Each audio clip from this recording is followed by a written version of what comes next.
Então, como eu tenho falado para vocês, a gente vai continuar falando sobre esse tema, o Senhor dos Exércitos, porque é um nome que Deus escolheu para se revelar a nós. E hoje, então, a passagem que eu gostaria de compartilhar com vocês é 2 Samuel, capítulo 6, versículo 2. Eu estou tentando encurtar as passagens só para fazer de uma maneira diferente. Então, 2 Samuel, capítulo 6, versículo 2. Antes de nós lermos a palavra de hoje, vamos orar e buscar a graça do Senhor, pedindo as bênçãos dele sobre a leitura e pregação da palavra? Vamos orar. Pai amado, que o Senhor agora esteja abençoando a leitura da Tua palavra, que ela penetre em nossos corações e seja gravada profundamente nas nossas mentes e nas nossas vidas. Ó Deus, que as meditações dos nossos corações e as palavras que saírem dos meus lábios sejam agradáveis somente a Ti, Senhor, o nosso Redentor, a nossa rocha, o nosso refúgio. Abençoa-nos, ó Deus, é o que nós pedimos no nome de Jesus. Amém, graças a Deus. 2 Samuel, capítulo 6, versículo 2. Olha o que a palavra de Deus fala para nós hoje. Dispôs-se e com todo o povo que tinha consigo, partiu para Baalá de Judá, para levarem de lá para cima a arca de Deus, sobre a qual se invoca o nome do Senhor dos Exércitos, que se assenta acima dos querubins. Amém. Amém. O que está acontecendo aqui? Eu tenho que contar para vocês um pouquinho da história, o background, o contexto histórico desse versículo aqui, para que você tenha ideia do que está acontecendo. Porque aqui, agora, Davi está em paz. Lembra que chegou um momento na vida de Davi, que Davi tinha sido ungido rei, mas por causa de Saul, Davi andava fugitivo. Ele viveu muito tempo exilado no meio dos filisteus ali, mas agora Saul já não estava mais. Davi já havia retornado para Israel, já havia sido proclamado rei, e agora então Davi estava experimentando um momento de paz e, entre aspas, prosperidade. E é nesse momento então, nesse contexto onde Davi agora está arrumando a casa, porque de fato ele agora era o rei de Israel, ele começa a organizar as coisas. Outra coisa que você tem que lembrar, que nesse tempo, lembre-se, ainda não havia Jerusalém como a gente conhece hoje. Jerusalém ainda não era a capital de Israel. Não havia a cidade de Jerusalém como a gente pensa hoje, e não havia nem templo. Você lembra que quando o povo de Israel ele é libertado do Egito, o lugar onde as pessoas louvavam a Deus era onde o tabernáculo era colocado? Então ainda o tabernáculo fazia parte do culto a Deus nesse tempo aqui. Então o que acontecia nessa época? O tabernáculo ele ficava mudando de local. Um tempo ficava aqui, um tempo ficava ali, um tempo ficava lá, acolá, e assim era. Então nesse momento agora, Davi ele está transportando a arca para Jerusalém. É o que está acontecendo aqui nesse capítulo 6. É interessante que, ao contar essa história, a pessoa que escreveu aqui, ela meio que parece que dá uma parada, uma pausa e coloca uns detalhes assim para que a gente possa prestar atenção. Por exemplo, se um dia aqui eu estiver falando para vocês, eu sou o Daniel, mas tudo bem, é uma coisa. Mas aí se eu chegar e falar para você assim, eu sou o Daniel, pastor da igreja, casado, 3 filhos. Então aquilo que eu vou adicionando, essa pausa, aquilo que eu vou adicionando, na realidade, é algo que eu gostaria que você tivesse em mente. É algo que você colocasse em mente e guardasse para você, porque é um dado importante. Então, apesar de não fazer parte do fluxo da história, você vai ver aqui nesse versículo 2 que a gente acabou de ler, que a pessoa que foi inspirada pelo Espírito Santo de Deus para escrever, ela deu uma pausa, acrescentou algumas coisas. E esse acréscimo não é algo que tem que passar despercebido, mas na realidade a gente tem que prestar atenção, porque é algo que o autor das Escrituras, da Palavra de Deus, ele quer enfatizar. Então eu vou ler mais uma vez, para agora você, com esse conhecimento, preste atenção. Olha o que aconteceu aqui.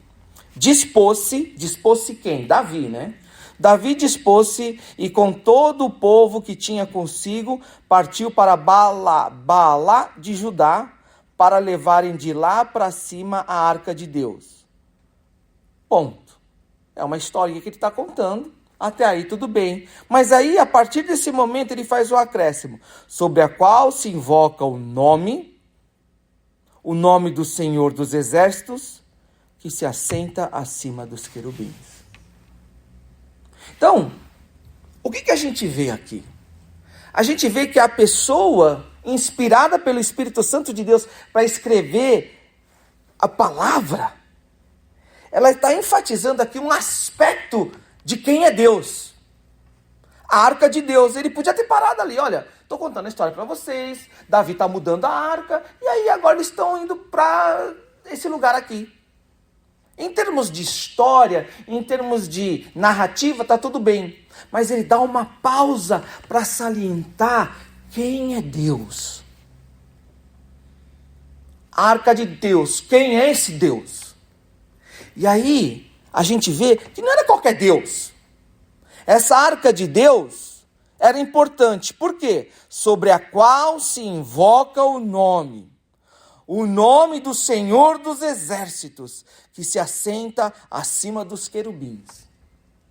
À medida que ele vai contando, adicionando esses fatos sobre quem é Deus, a ideia que a gente vai tendo é que vai crescendo. Né? É a mesma coisa, imagina um dia eu chegar assim, eu falo para você assim, saí de manhã para ir trabalhar, estava dirigindo meu carro na 75, bati, arregaçou, perda total. Então é um negócio assim que vai indo, ó, e é isso que está acontecendo aqui. O autor, ele está acrescentando e levando a gente junto cada vez mais a entender quem é Deus. Quem é Deus? Quem é Deus? E é muito importante hoje a gente entender essa passagem, porque muitas vezes a gente acha que a gente pode adivinhar quem é Deus.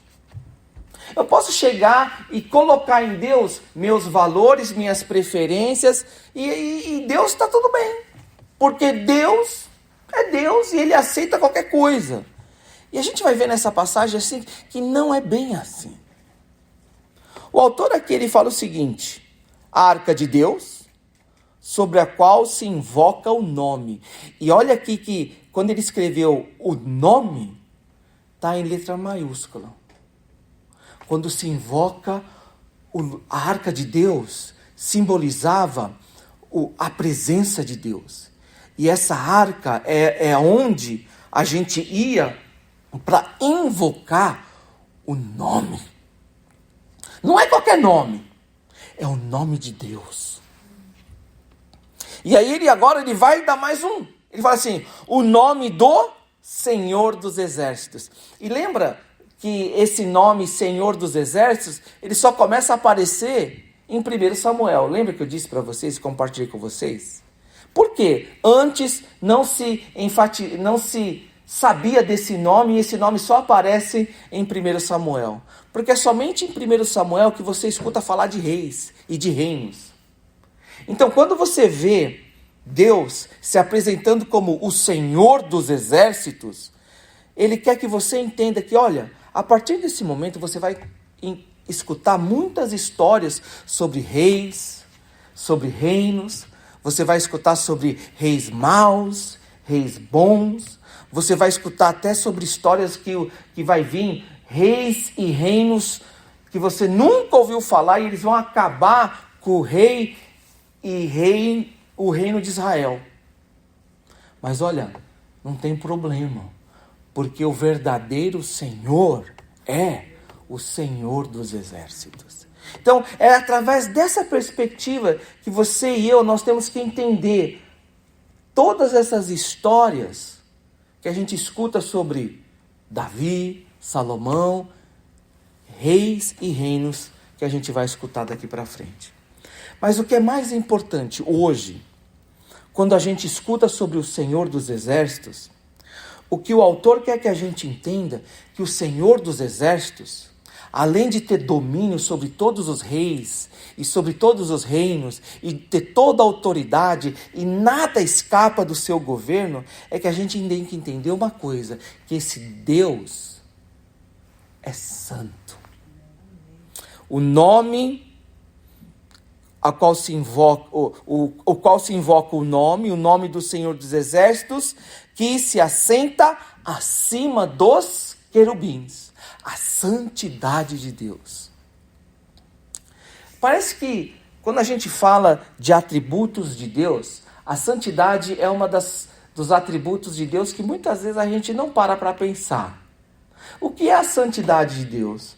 A santidade de Deus é o fato de que Deus é totalmente isento de pecado, totalmente isento de limitação, totalmente isento de impossibilidade, totalmente isento de imperfeição. Deus é santo.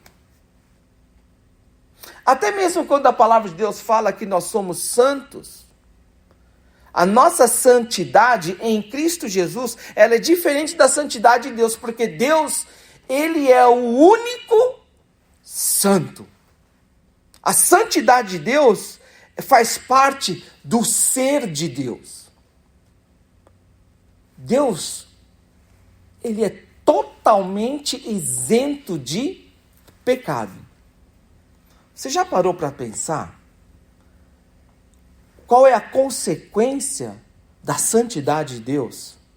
É o que esse capítulo ele mostra para nós. E chama a atenção. Porque hoje parece que a gente vive numa época onde as pessoas, elas não param para pensar na santidade de Deus. A gente fala, eu gosto de Deus, eu amo a Deus, então, Deus, eu posso fazer qualquer coisa. E para Deus, qualquer coisa está bom. Ora, se Deus ele é totalmente santo, se Deus ele é o Senhor dos exércitos, e Ele é tão santo que nada pode ser comparado a Ele, nem mesmo os anjos, os querubins, como é que então nós, que somos pecadores, a gente pode oferecer qualquer coisa para Deus?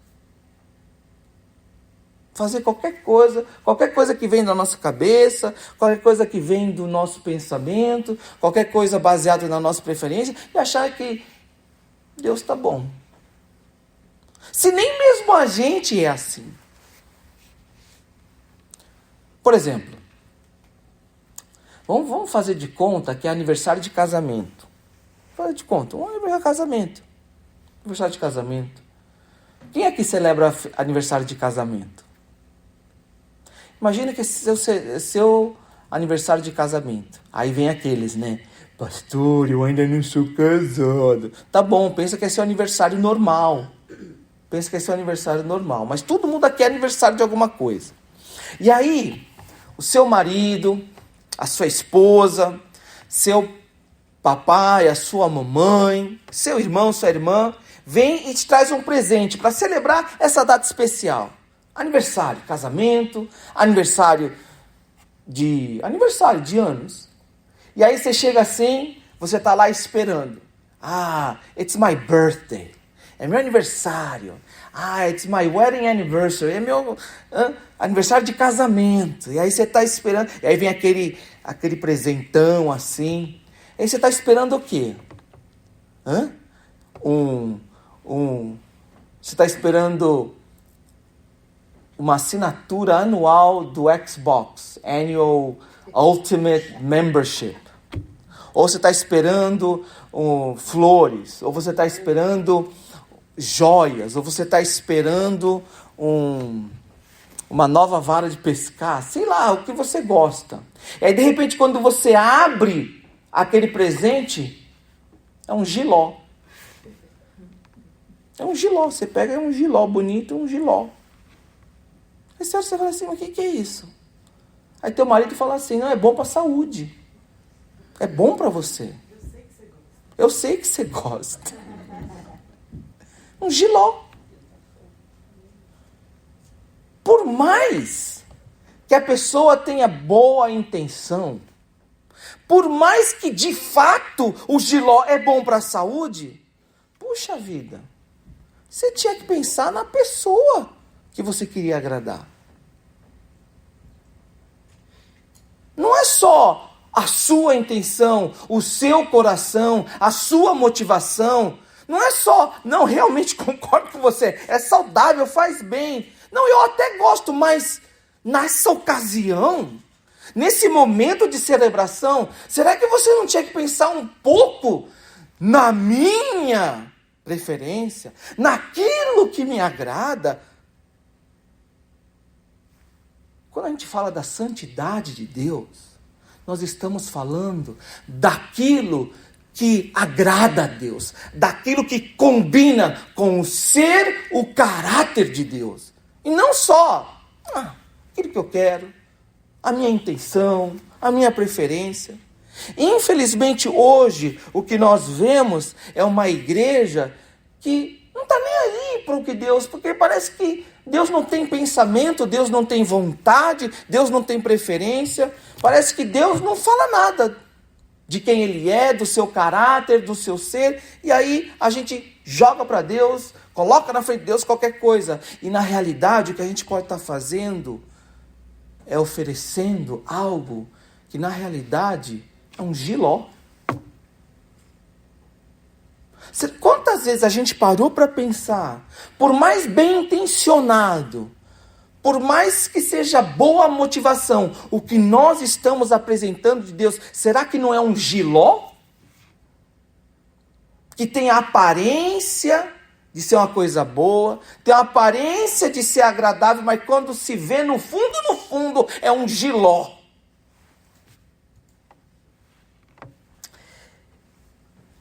Aí o que faz aqui o autor, inspirado pelo Espírito Santo de Deus? Ele mostra aqui alguns exemplos disso. É interessante que nessa história tão trivial, olha, estão mudando, estão de mudança aqui, levando a arca para cá, para lá. O autor, o Espírito Santo de Deus, ele está querendo mostrar para a gente essa ênfase, ele está querendo ensinar, e ele então coloca 3 exemplos aqui. O primeiro exemplo é o exemplo de usar. Olha aqui no versículo 6 e versículo 7. Olha aqui. Quando chegaram à eira de Nacon, estendeu Uzá a mão à arca de Deus e a segurou, porque os bois tropeçaram. Então a ira do Senhor se acendeu contra Uzá, e Deus o feriu ali por esta irreverência, e morreu ali junto à arca de Deus. Nossa! É isso que você leu. Eles estavam ali levando a arca em cima da carroça lá. E aí chegou um momento que por alguma razão, a arca balançou. E tinha esse indivíduo aqui, Uzá, não sei se ele estava ajudando a empurrar, estava caminhando do lado, o cara relou a mão assim, tocou na arca.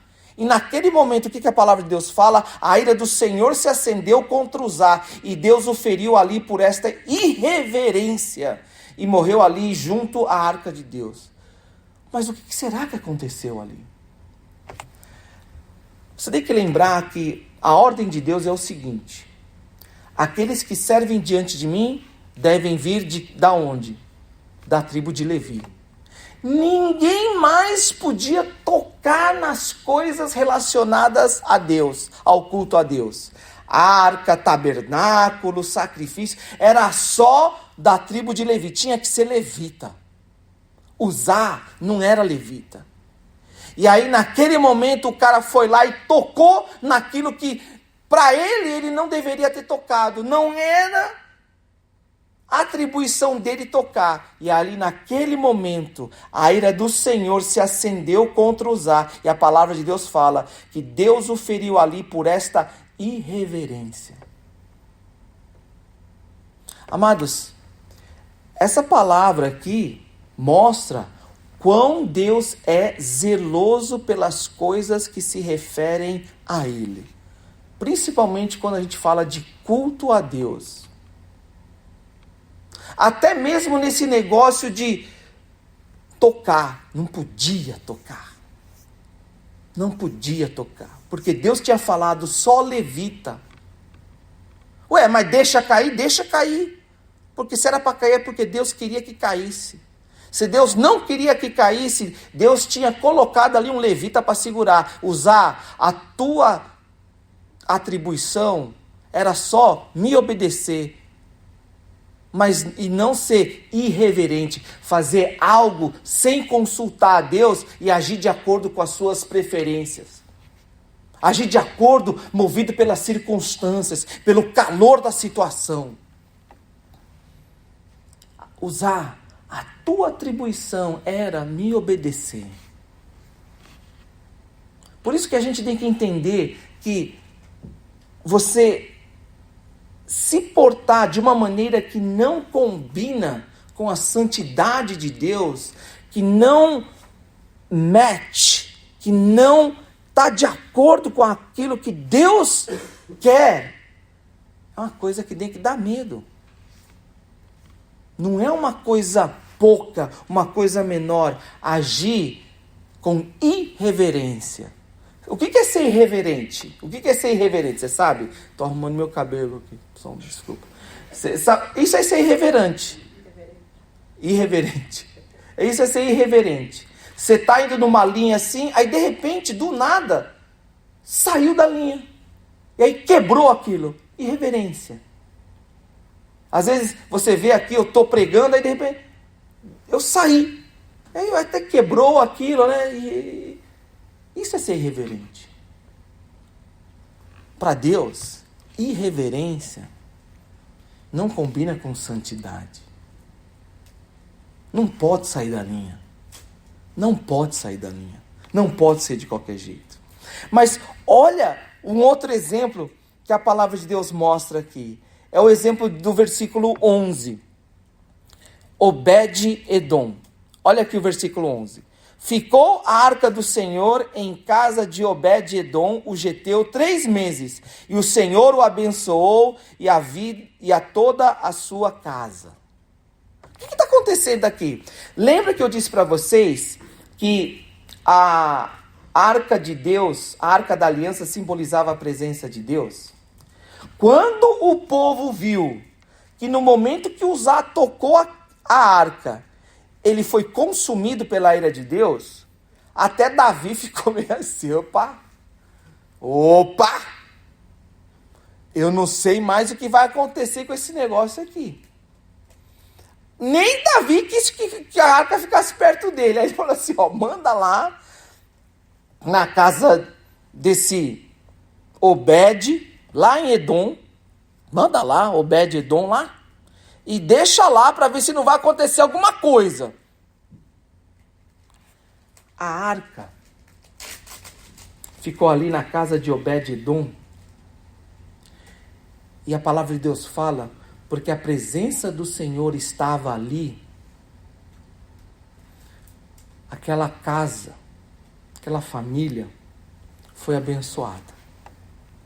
Então, quando a gente entende a santidade de Deus, a gente tem que entender que a santidade de Deus não é só uma coisa ruim.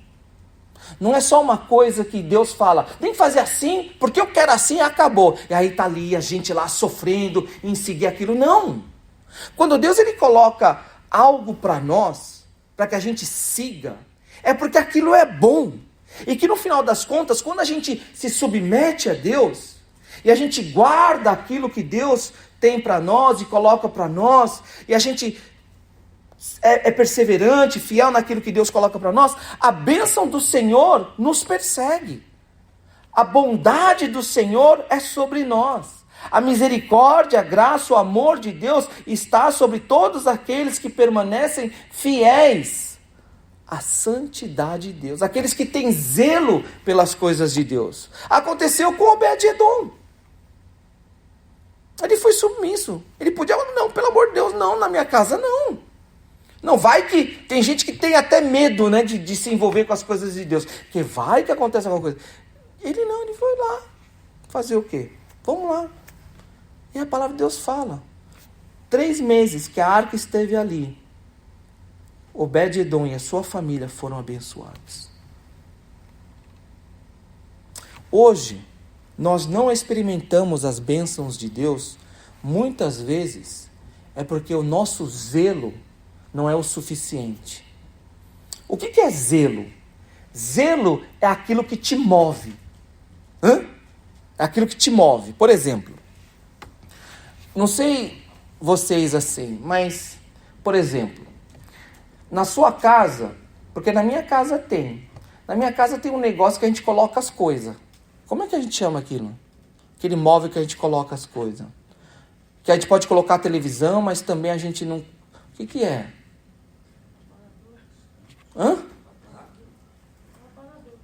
Aparador? Não é... Pode colocar televisão, mas tem gente que não coloca televisão, coloca outras coisas. É o rack? Aí, tem gente que, quando limpa a casa, gosta de deixar o rack bem arrumadinho. Decoração ali. Porque quando é só a televisão, aí tá bom, né? Mas aí quando não tem a televisão, você tem que colocar outras coisas para decorar. Mas aí o que acontece com o passar do tempo? Tem gente que vai amontoando coisa. Começa com uma chave, com uma carteira, com uma bolsa, uma mochila, aí de repente você vê sapato, meia, você vê livro, aí vai acumulando aquilo lá. Aí, mas o que acontece quando a gente limpa e deixa aquilo arrumadinho? Quando você vê alguém colocando alguma coisa que não é para estar ali, o que acontece? Você não está nem aí? Não, você já levanta. O que te move é o zelo. Não! Eu quero deixar aquilo do jeito que está, que deve estar. O zelo é aquilo que te move. Algumas vezes a gente pode falar que é até paixão. Às vezes, quando você não tem zelo, você não está nem aí. Não tem zelo. Mas se eu tenho zelo, nossa! Não pode. Tem gente que tem zelo por carro. Tem gente que não liga para o carro. Mas tem gente assim que tem que lavar toda semana. Tem que aspirar, tem que... Mas tem gente que não liga muito. O zelo é menor. Então, zelo é aquilo que te move. Então, quando a gente fala de bênção, de paz, de prosperidade, muitas vezes, quando a gente relaciona isso com Deus, é porque falta zelo pelas coisas de Deus. Falta essa paixão em querer viver de acordo com a vontade de Deus. Falta aquele mover, aquele zelo, aquilo que te impulsiona a querer viver de acordo com a vontade de Deus. E é por isso que as pessoas não experimentam essa prosperidade, essas bênçãos de Deus. Tem zelo por outras coisas. O que move são outras coisas. O que impulsiona são as coisas do mundo. Mas quando chega a Deus, deixa acumular. Mas tem tanta coisa, não está na hora de dar uma limpada aqui. Cansado. Não. Hoje eu tenho uma reunião. Hoje eu tenho... deixa para depois. Mas se fosse com uma outra coisa, o zelo... Porque a pessoa, quando se fala da presença de Deus, da vontade de Deus, das coisas de Deus, ela não se move. Falta o zelo. Aquilo que te impulsiona, aquilo que te move. Vamos parar e pensar um pouquinho agora, diante do Senhor. Olhar dentro do nosso coração. O que move você hoje? O que te tira do sofá? O que te tira da cama? O que te impulsiona? Qual é a sua paixão hoje? E é interessante que quando a gente vai falando disso, né? a gente vai vendo que a palavra, ela mesmo, maravilhosa palavra, revelada para nós, ela vai mostrando assim, né? Teve um momento ali, nesse capítulo 6, que Davi está feliz. Ele está feliz. A arca está indo para Jerusalém, a cidade ali que Davi escolheu.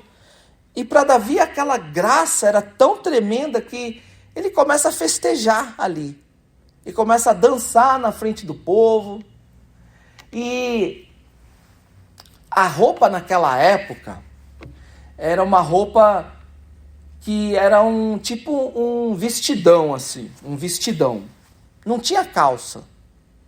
Era um vestidão. Você sabe o que é vestido? Tipo um roupão de banho. E todo mundo usava aquilo. E Davi ali estava dançando, doidão mesmo, feliz. Dançando. E aí no meio do povo, Davi dançava ali, não sei como ele dançava, se ele dançava levantando as pernas ali. E aquilo pareceu meio que não estava bom para a esposa dele. Para a esposa dele, aquilo não estava bom.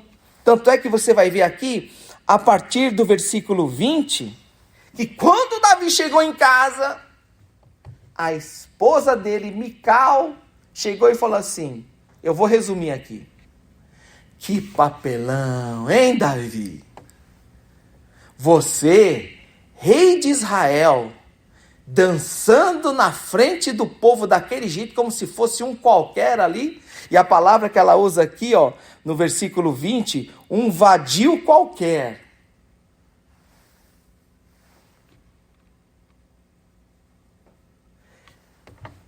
Aí, você vê assim, né? Que a palavra de Deus fala lá no versículo 23 o seguinte: Mical, filha de Saul, não teve filhos até o dia da sua morte. O que será que o Espírito Santo, através desse autor, queria que a gente entendesse? Que Mical estava certa? Que Mical estava correta em repreender? Porque muitas vezes, se você olha assim do nosso ponto de vista, do nosso POV, parece que até Mical estava certa, né? Porque rei tinha que ter uma postura. Rei tinha que estar lá, serião. Não tinha nada que se portar daquela maneira na frente do povo. Afinal, ele é o rei. Mas quando Davi, ele responde para Mical o porquê ele tinha se portado daquela maneira, ele fala uma coisa assim, que aí faz a gente entender qual é o ponto de vista de Deus. Davi, ele responde o seguinte, que diante de Deus, eu estou resumindo aqui, que diante de Deus, ele era ainda aquele menino que Deus tinha resgatado de trás do pasto, de trás das ovelhas ali. E Deus, pela sua graça e pelo amor, tinha posto ele como rei sobre Israel. Era esse menino que se colocava diante de Deus e louvava e celebrava a graça do Senhor. E é por isso que ele dançava daquele jeito. Então ele não ligava porque as outras pessoas pensavam, porque diante de Deus ele não era rei. Quem era rei era o Senhor dos exércitos. E aí a gente entende aqui então, porque no final desse capítulo a palavra de Deus fala: Mical, filha de Saul, não teve filhos até o dia da sua morte. Por que Mical, ela foi proibida de ter filhos? Porque Mical, ela se esqueceu de uma coisa. Ela se esqueceu de entender aquela situação do ponto de vista de Deus. Quando a gente fala de santidade, nós estamos falando de santidade não de acordo do meu ponto de vista, do seu ponto de vista. A santidade tem que vir do caráter, da natureza, da pessoa de Deus. E vem de Deus. Não da minha preferência, da sua preferência. Mical, ela estava olhando aquela situação do ponto de vista dela e colocou ali aquilo que ela pensava.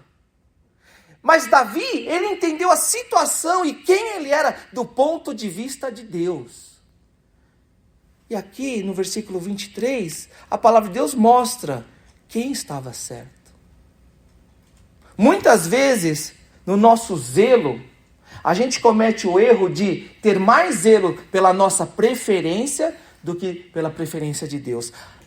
Porque a gente se engana quando a gente faz da nossa preferência a preferência de Deus. Você já parou para pensar? Se aquilo que você coloca como santidade para você e para os outros é a sua preferência, ou se é a preferência de Deus? Quantos hoje colocam preferências humanas, como se isso fosse um requisito de santidade a Deus, e hoje destroem a consciência do povo de Deus por causa de mandamentos que não vêm de Deus, mas vêm do homem? Falta temor para o povo de Deus. Falta temor ao povo de Deus quando eles falam, isso daqui é a vontade de Deus. Deus quer isso, Deus quer aquilo. Você deve fazer isso, você não deve fazer aquilo.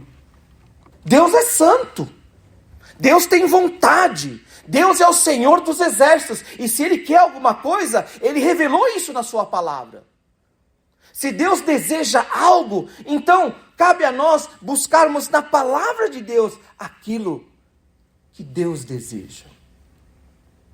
Falta temor no coração do homem. Aí você vai chegar aí hoje e falar para mim assim, pastor, então como é que a gente tem que fazer daqui para frente? Como é que eu faço? Meu amigo, hoje, sempre é colocado diante de nós duas opções. Viver a vida de acordo com a vontade de Deus ou viver a vida de acordo com as minhas preferências. Não tem um meio caminho. Não tem como eu viver da minha vontade e aí fazer a minha vontade e a vontade de Deus. Não dá. Só tem um jeito. Eu fazer da minha vontade, fazer a vontade de Deus a minha vontade. Aquilo que eu quero fazer é aquilo que Deus deseja de mim. E não, Deus, eu quero que você deseje aquilo que eu desejo. Não dá. Não dá. Então hoje nós temos diante de nós duas escolhas. Viver uma vida consagrada a Deus, ou viver uma vida desprezando a vontade de Deus e vivendo de acordo com as minhas preferências, meus planos, meus desejos, e aí por aí vai. Porque não existe uma terceira via. Não existe como a gente juntar esses dois. E Deus é santo. Deus é santo.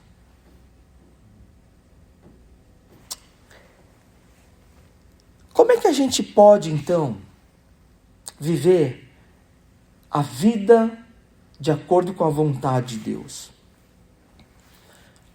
Só tem uma opção. Só tem um jeito. Você tem que entrar pela porta. Você tem que seguir o caminho. Você tem que crer na verdade e se submeter a ela. Você não pode falar que eu quero a prosperidade, a paz de Deus, eu quero a bênção de Deus, eu quero a presença de Deus sobre a minha vida e desprezar a porta, entrar pela porta, e trilhar o caminho e fechar os olhos e os ouvidos pela verdade. Não tem como. Não tem. Como é que você vai num lugar sem entrar pela porta? Como é que você vai seguir um caminho sem pisar no caminho? Como é que você vai viver uma verdade que você não conhece? Não existe. E a palavra de Deus fala que Jesus é o caminho, a verdade e a vida. Ele é a porta pela qual aqueles que creem são salvos. E somente aqueles que entram, creem em Jesus Cristo, são salvos. Então não tem como. Você quer paz, prosperidade, a bênção, a presença de Deus sobre a sua vida? Você precisa de um relacionamento pessoal, individual com Jesus Cristo. Em nenhum outro lugar você vai encontrar isso. Por quê? Somente em Cristo Jesus. Porque só Jesus é Deus. Ninguém mais. Procura na Bíblia. Não acredita naquilo que eu estou falando, mas procura na Bíblia. Leia na Bíblia. Se existe algum outro nome que a Bíblia vai falar para você e vai falar assim: se você seguir essa pessoa, se você se entregar para essa pessoa, se você clamar esse nome, você vai ser salvo. Não tem. Eu desafio a qualquer um a ler a Bíblia de cabo a rabo e achar um outro nome, a não ser o nome de Jesus, que a Bíblia testifica que é esse nome que nos salva. Então hoje, se você deseja no fundo do seu coração ter uma vida abençoada, próspera e paz, então você precisa de um relacionamento com Cristo. Abra o seu coração, aceite o fato de que você é um pecador, reconheça que sem Deus, sem Jesus Cristo, sua vida é nada, e você não tem a possibilidade nenhuma de trazer paz, prosperidade e bênção sobre a sua vida, sem Deus estar ali abençoando a sua vida, sem a presença de Deus estar ali sobre a sua vida. E creia que Cristo morreu na cruz pelos seus pecados. Porque só existe esse caminho, só existe essa porta. Essa é a única verdade, porque a Bíblia testifica e declara essa verdade. Mas aí você vem e fala para mim assim: pastor, eu estou bem com Jesus, já tenho Jesus no coração, eu creio em Jesus, aceito, reconheço que eu sou um pecador, confio na graça dele, e eu quero essa paz, prosperidade, eu quero essa bênção da presença de Deus sobre a minha vida. Então, meu irmão, minha irmã, deixa o zelo do Senhor te consumir. Deixa o zelo do Senhor consumir a sua vida por inteiro. Deixa torrar tudo. Torrar tudo. Deixa o amor pelas coisas de Deus, a vontade de agradar a Deus, consumir a sua vida por inteiro. Não fica segurando, não resista, mas se entregue por inteiro. Porque se hoje você como crente, como cristão, ainda não conseguiu experimentar as bênçãos, a paz e a prosperidade da presença de Deus sobre a sua vida, é porque falta zelo por Deus. A palavra de Deus fala em Marcos capítulo 11, que Jesus, apesar de não ter casa, apesar de não ter trabalho, apesar de não ter família, não ter esposa, não ter filho, a paz estava sobre ele. A minha paz vos dou, não dou a paz que vem do mundo, a minha paz vos dou. Que paz era essa? Que até mesmo quando ele era perseguido, as pessoas queriam crucificar, Jesus tinha paz. O zelo do Senhor me consome.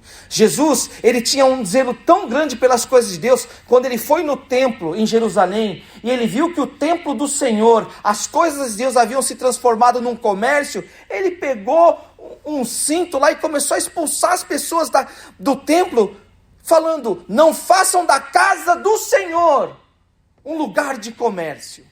Por quê? O que motivou Jesus a se levantar? O que impulsionou Jesus? A paixão, o zelo pelas coisas de Deus. O zelo pelas coisas de Deus, pela santidade de Deus, consumia Jesus.